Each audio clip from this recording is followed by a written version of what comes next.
From Sigmund Freud. In the small matters trust the mind, in the large ones the heart. The sexual life of adult women is a dark continent for psychology. The behavior of a human being in sexual matters is often a prototype for the whole of his other modes of reaction in life. In matters of sexuality, we are at present, every one of us, minus one or, well, nothing but hypocrites. An overwhelming majority of symbols in dreams are sexual symbols. A father's death is the most important event, the more heartbreaking and poignant loss in a man's life. Anxiety in children is originally nothing other than an expression of the fact they are feeling the loss of the person they love. How bold one gets when one is sure of being loved. A woman will never want sex with a man who faces hormonal imbalance, which might make her lose interest in sex. Whoever loves become humble. Those who love have, so to speak, pawned a part of their narcissism. We are never so defenseless against suffering as when we love. At the height of being in love, the boundary between ego and object threatens to melt away against all the evidence of his senses. A man who is in love declares that I and you are one, and is prepared to behave as if it were a fact. Men are more moral than they think and far more immoral than they can imagine. A woman should soften but not weaken a man. It is that we are never so defenseless against suffering as when we love, never so helplessly unhappy as when we have lost our loved object or its love.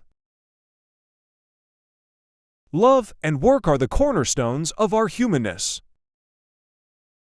Where such men love, they have no desire, and where they desire, they cannot love. Love in the form of longing and deprivation lowers the self-regard. The influence of the mother in the lives of her children is beyond calculation. The mother's voice is the first sound a child recognizes, and it becomes the template for all future voices in their life.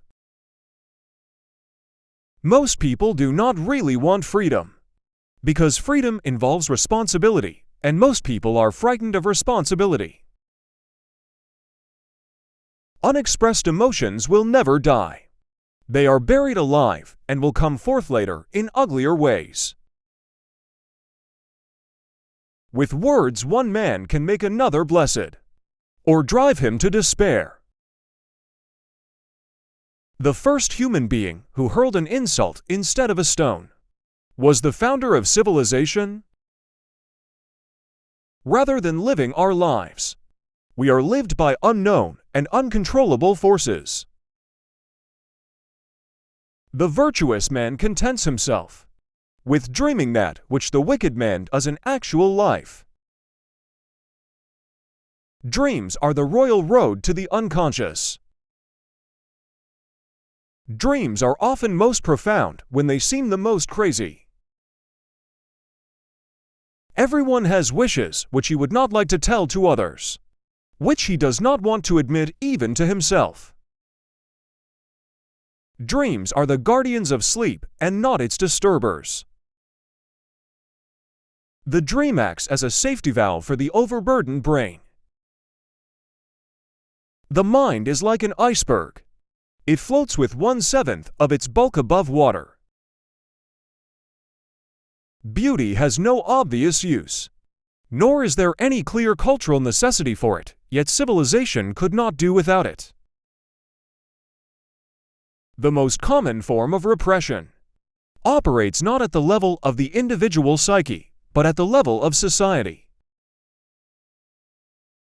The act of birth is the first experience of anxiety, and thus the source and prototype of the effect of anxiety. The more perfect a person is on the outside, the more demons they have on the inside.